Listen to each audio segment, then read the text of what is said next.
Hey, Speak Easy podcast listeners, super excited to come and chit chat with you again. Y'all, can we just talk about the experiences that we have in life?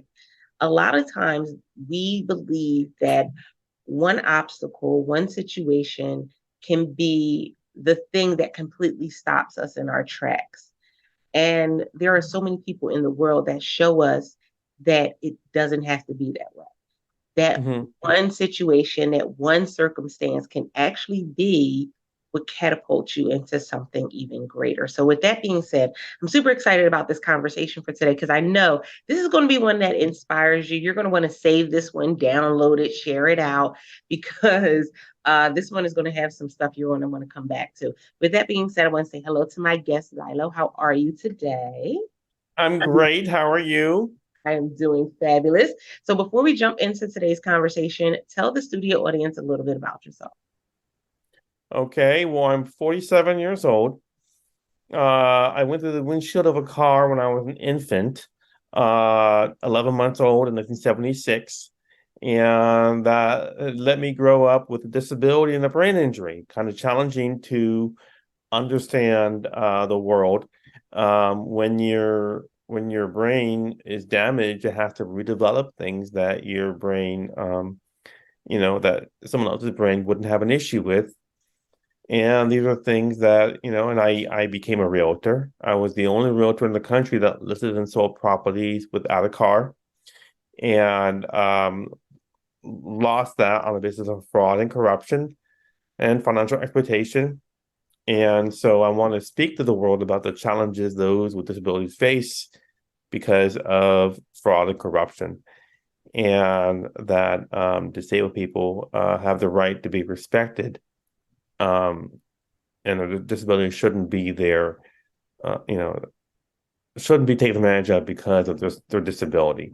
So being disabled is challenging, but not impossible. And I think that's the word that often comes to people's mind is impossible.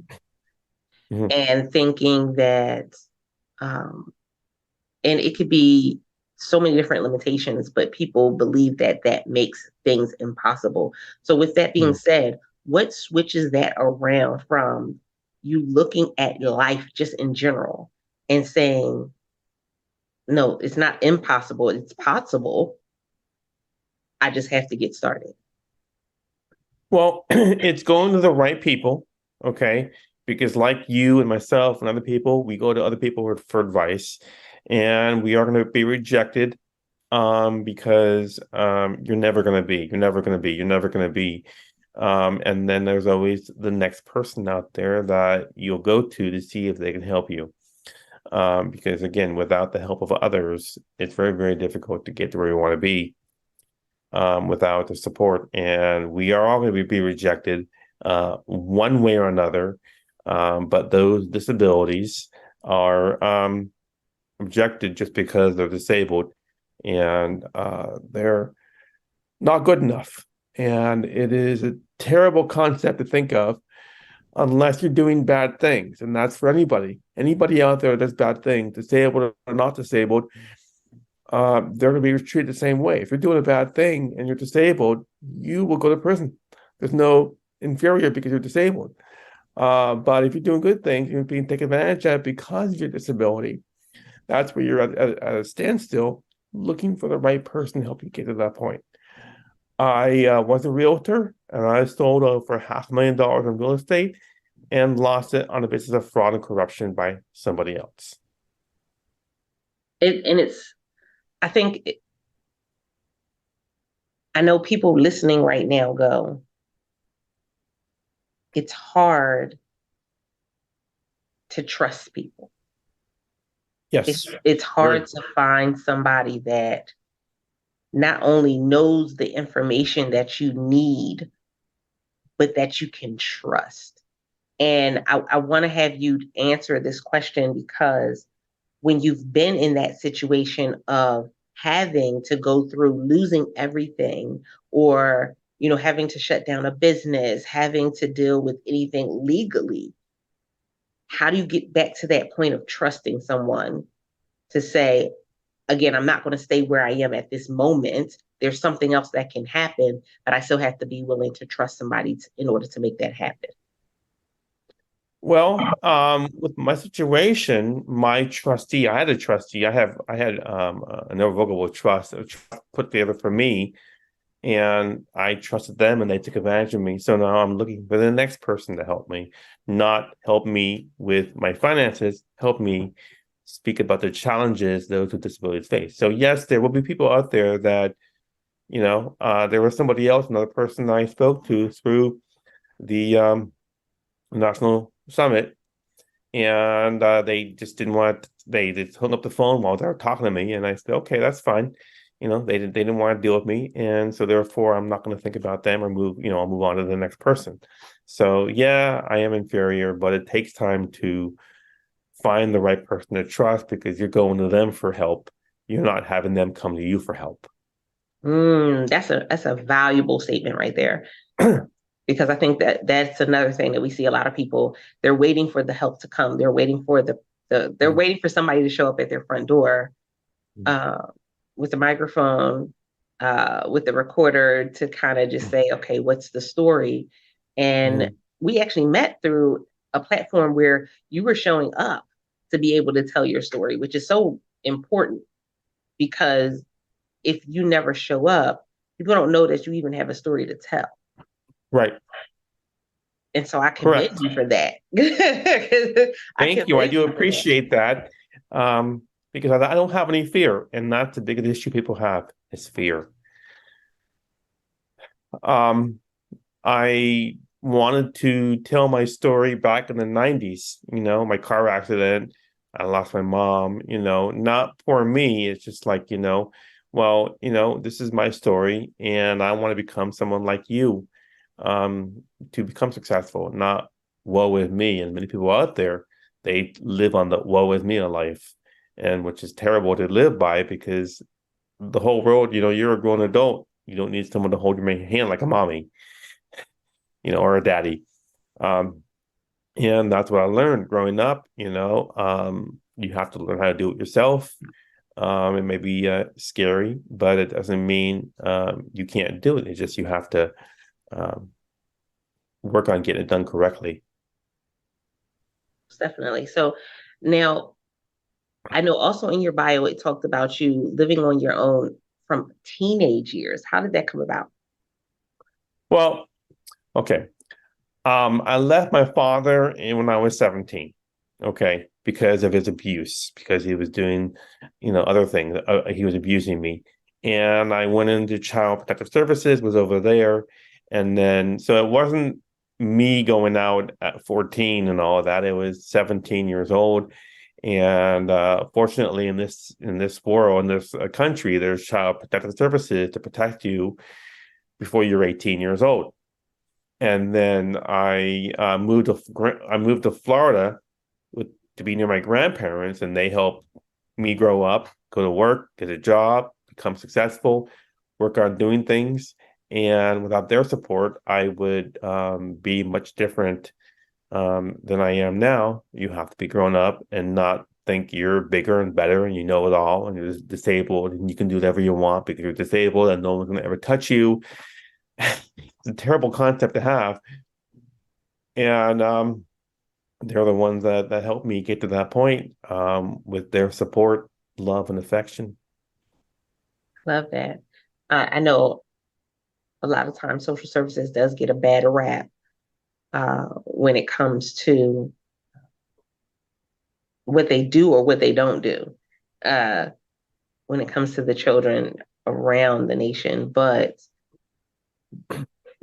the program in itself is set in place to be able to be a help, and I'm glad that it was such a help for you Right. because oftentimes, especially children that are at an older age, because a lot of well, even I'll say it like this because teenagers in the system, there's often like this like gray cloud over teenagers being in the system because you have families that don't want teenagers, everybody wants younger kids and all of these other things, but you saying that I think may open the eyes of some people to say, no, we need to see what they're doing for teenagers what are what's the process? What's the steps? And Mhm. how are they actually helping the teenagers in our own areas? Well, okay. I was in, it was called a dependent unit. That was what it was called. And I was there for 6 months. Okay. 6 months. You got a lot of kids, noise, not quiet. You got a room with somebody else. You got behavior problems everywhere. And so I understand how life was like that. I've been in group homes, living like that with six, seven, eight kids and all of that. And adults living there like parents, telling you, what you got to do and all of that.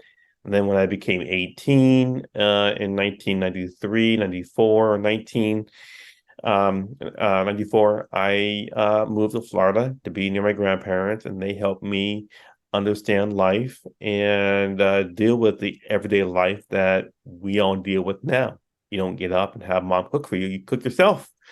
You don't get up and have mom make your bed. You make your own bed. And these little things we all look at, oh my gosh. Now it's like I do it every day. So it's not something I kind of say, where is, mom or dad to do it for me? And then you learn, and then it's routine. You're used to it. It's all part of it. But me at 19 years old, I'm like, oh my God, I have to cook food now. I got to actually cook food. Why isn't it made for me? Unless you're rich, you don't have a maid. My maid's my own. I am my own maid. Exactly. Those life Uh, skills, I often laugh because people used to say, you let your children cook? Because at like about 10 or 11, they were allowed to, be in the kitchen and kind of fix some things. Everybody learned to make some of the, like, the the baseline meal, spaghetti and things like that. You learned about the different things to do in the kitchen, but it was because when they get to be 18, 19, 20, you want them to be able to have the fundamentals for them to be able to kind of, take care of themselves. We don't, as parents, we're like, oh, there are babies. We don't want to, no, we don't well, want them to have to do all that, right? me growing up when I was 14, when my mom was alive, I was a major mama's boy. Okay, it was mommy this, mommy that, mommy this. And losing my mom was not that great, but without her, I would still need, if she was still alive, I would still need mommy. In my mind, my mommy. To you guys, my mother. I'm gonna go call my mom. My mommy is gonna come over here and make me some food. And I'm pretty sure there are kids right now and they're adults right now in their 20s, 30s, and 40s that need their mommy. And mommy's not gonna be there forever. Yeah, that's true. You gotta do it yourself. After mommy doesn't want to do it for you, you gotta do it yourself. And that's just part of the routine. But it's very difficult to understand all of that with a disability, with a brain injury, because it's difficult. But once you get used to the routine, it's no big deal. You got people out there that are doctors in wheelchairs. You got people out there that are, doing basketball in wheelchairs. So if they can do it, so can I. And you know what? I think that leads us right into the next question that I had for you because there are so many different opportunities out in the world. What led you to real estate? Well, my grandfather did real estate. My grandfather was the one that got involved in real estate. I didn't want to live on the system. Okay. And as of right now, you are paying for me to live on the system. Not something I appreciate or appreciate, but I can do that. And I wanted to get involved in something that would come to me, not 9 to 5, but real estate. If I were to do a good job, and I can bring in sales, I don't have to worry about the system. I can make as much money as I want and I'll do fine. But getting to that point was very difficult. As of right now, I lost everything and I'm right back on the system, getting up whenever I want to, doing whatever I want, doing whatever I want. And it's a terrible, terrible concept to have that you have to get up and do it no matter what. Whereas I can do whatever I want. And I have lost a world of stuff because, you have to do it. Otherwise, you don't have a home. And I can do whatever I want. It's a terrible, terrible feeling to feel like. But many people choose to live that way because that's beneficial. I get do whatever I want. I think that's the first time I've heard somebody give that perspective of it too, because there is the idea that someone with disabilities doesn't have the desire to do more, Right. right? Because that coming from the outside in, you'll have a lot of people that's the thought process. They think, oh, well, somebody with disabilities, they don't want to do anything. I They don't just gotta want do to it. be Yeah, able to no, live, right? And terrible. I am a father to a child. Okay. I gotta change him every day. I gotta feed him. I gotta do all these things. And I appreciate, and I'm getting paid to do it. Which is, I mean, it's great, but it's not something that I appreciate because I want to go on a cruise. I don't have any money. I'm not making money to go on a cruise, you know. Um, but yeah, I'm a disabled guy as a father to a child with autism. So I have to understand a child, then I have to understand a child with autism, which requires patience. And that's one thing that a lot of parents don't understand. You got to have patience with autism. You got to do things 4, 5, 6, 7 times to have them understand it. Me growing up, that's what I had to go through 4, 5, 6, 7 times just to understand what was going on. So I understand his concept. Mine is a brain injury. His is autism. And so many people don't understand the challenges because they like, why can't I just do it? Why can't I just do it? And it, you have to have patience. And I know a lot of people out there that don't understand those with disabilities. They're just thinking, why isn't he doing it? Because his knee hurts. So I don't know, whatever. You guys just sit there. Well, they can't do it. You don't just sit there and create this image about them. You have patience and you help them. yeah, it's interesting. And speaking to podcast listeners, I want you to pay close attention to this because literally the things that are being talked about in this episode are not just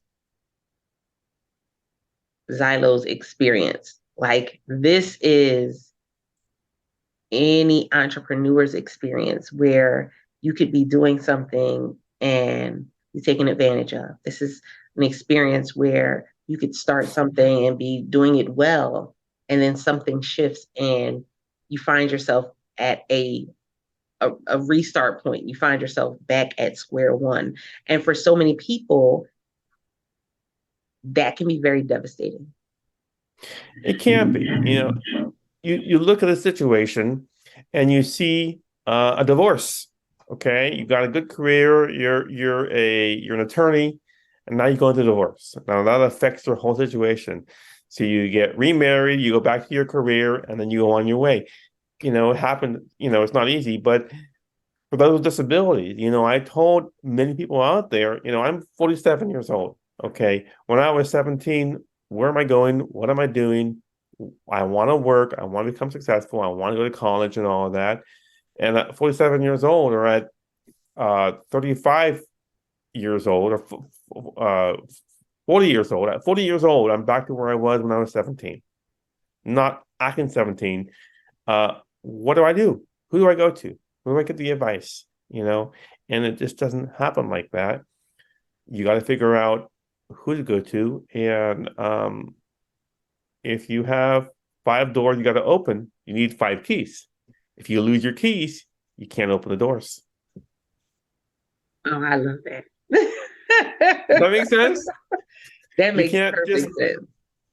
with my brain injury, I can't find those keys. Those keys are lost forever. So I got to figure out how to create new doors and get new keys. Mm, And again, in my situation right now is public speaking. Okay, speaking to the world, going on national television, going on talk shows. Okay, talking about the challenges those with disabilities face, because I know there are a lot of warm, affectionate families with children with disabilities, and they're doing great. They go home and there's family. Then you got people like me that lost everything. I became successful and I lost everything. So getting back, and the situation is getting being on SSI, you can't break the law. You can't break federal law. You work, you don't tell us, we're gonna throw you in prison. You know, okay. There is no law that says, okay, you can do it for 2 years. If you're doing great, then we'll cut your benefits. If you don't do it, then we'll keep it going. They won't do that. They'd rather pay you money than help you become successful. Because again, the government is not your mom and dad. That Mom and part. dad will write you a check. Government will say, hey, you got a job. Why aren't you getting a different job? Okay. Why aren't you going into a different job? You just start working. So they're gonna be the harsh parents in the government. True indeed. They're gonna be Do the harsh you parents. There find, is no hug, there is no kiss, there is yeah, hey, at here's the all, money. no Leave me compassion, alone. no compassion, right?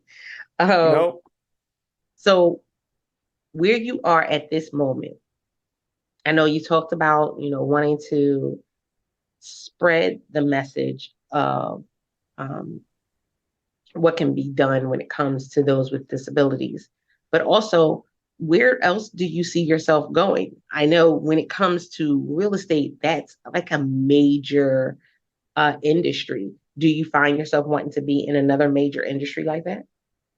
public speaking, talking to the world. Okay. I can't sell real estate because the stress is just too much. I'm having seizures. Okay. And you're having seizures because of stress.